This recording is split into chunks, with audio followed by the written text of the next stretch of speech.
Well, the natural disaster that spurred so many conservation efforts across Oklahoma also served as the inspiration for the latest documentary by award-winning filmmaker Ken Burns.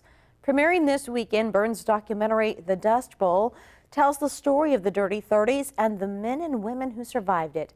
Earlier this year, ONR's Dick Pryor spoke with Ken Burns, asking him why he chose to do a documentary about Oklahoma's worst environmental disaster. You know, the simple answer is that it's one hell of a good story. And that's what we're looking for. The word history, which for many people is castor oil homework, is mostly made up of the word story.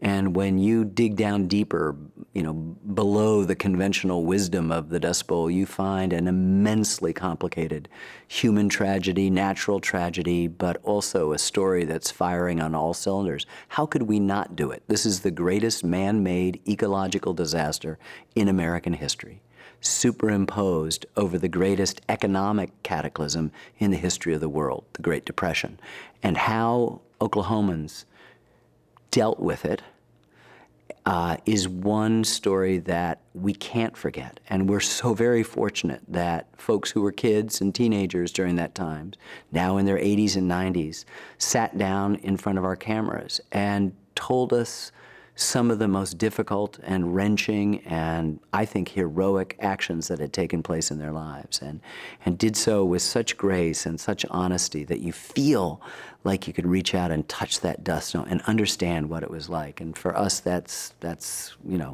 what we're waiting for always, is that kind of good story.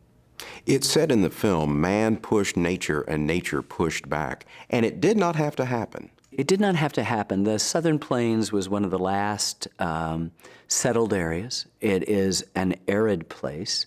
It is semi-desert, technically.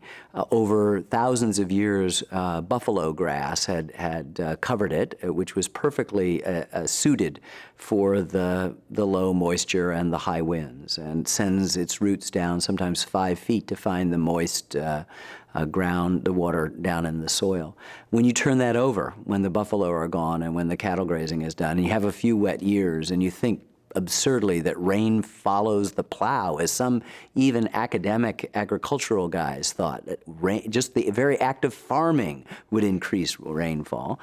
People rushed in, suitcase farmers who lived in big cities and bought up lots of sections and had somebody else plow it up and threw the turkey red wheat in, and it grew, and they harvested and made a lot of money in the 20s. It was a real estate and an agricultural boom, which everyone thought, like all bubbles, would never burst. And then the drought came, and the prices collapsed of wheat. The Great Depression happened, and the land was left to blow.